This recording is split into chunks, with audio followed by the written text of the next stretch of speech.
Start. Sir, I am thankful to the honorable members who have participated in this debate and generally welcomed the measure before the House. This amending measure of the Motor Vehicles Act, as honorable members may perhaps recollect, has had a very checkered career, and in fact, this amending process started 10 years back. It went to the select committee stage, and a certain finality was given to it at that time. Then it could not be pushed through.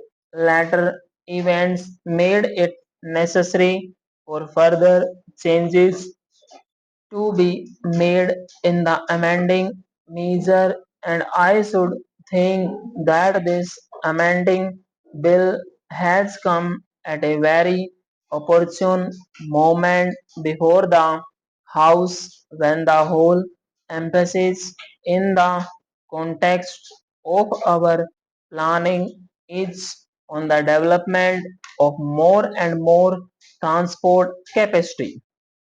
It's I should like honorable members to view this question in that respect, and if they do so, they will find that this bill provides for and enables various steps to be taken so that transport capacity can be fully developed. There are was some mention about nationalization, and I thought the opposition to it, if any, was very mild these few months. It has come to stay, and that has been very well realized by honorable members who were not perhaps so happy as others regarding this question of nationalization. So let us consider what is the task that is to be done by the various transport systems in the country, rail, road, and so on.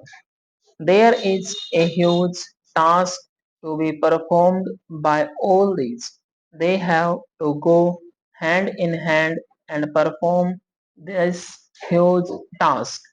It is well known that the rail transport capacity that will be generated in the course of the next few years will not be able to move all the traffic. We have said so on several occasions. The allotment of resources for the purpose of railway planning and development falls very much short of the requirements. Even as per the original targets, the railways have to expand their capacity by about 42 or 43 million tons, and the additional traffic that will be generated was calculated as 60 and odd million tons. So even as per the original targets, there was a gap of 17 to 18 million tons. Now certain targets have undergone an upward revision. For instance, for cement production,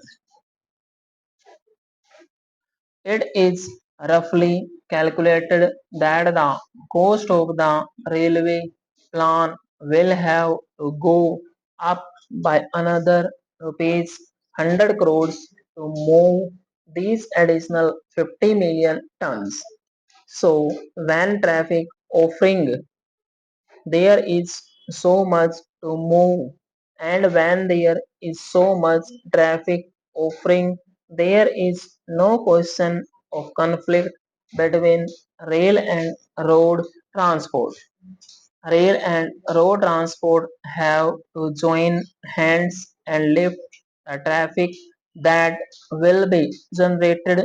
Viewed from this angle, it will be found that there is no conflict.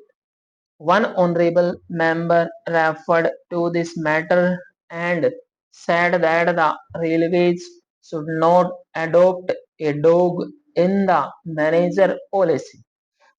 I have no difficulty in agreeing with him. The railways do not propose to follow a dog in the Manjar policy. Perhaps the honorable member does not know that we have taken various steps towards relaxation of restrictions or inter-regional transport which he was mentioning. He spoke from experience and said that he was a member of one regional transport authority.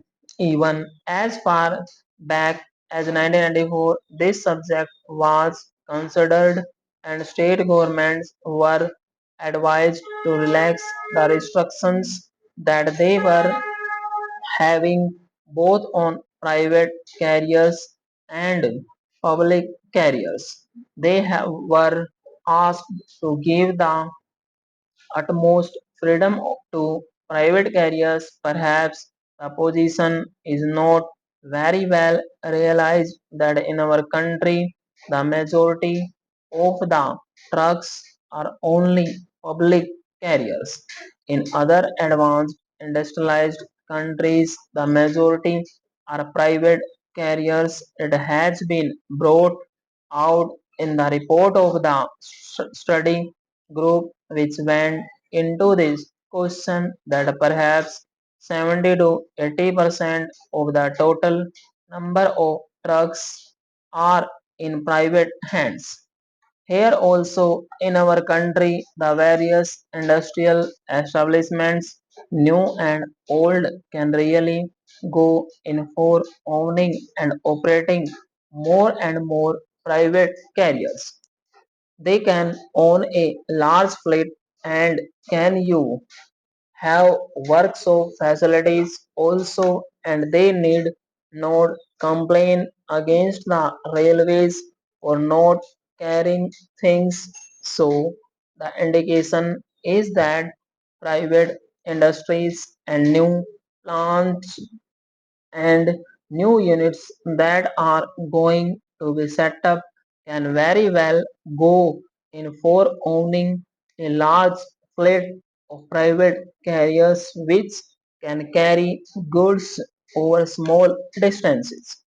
Of course, over very long distances, it may not be possible to operate private carriers, though even there it will be possible to operate over long distances to some extent.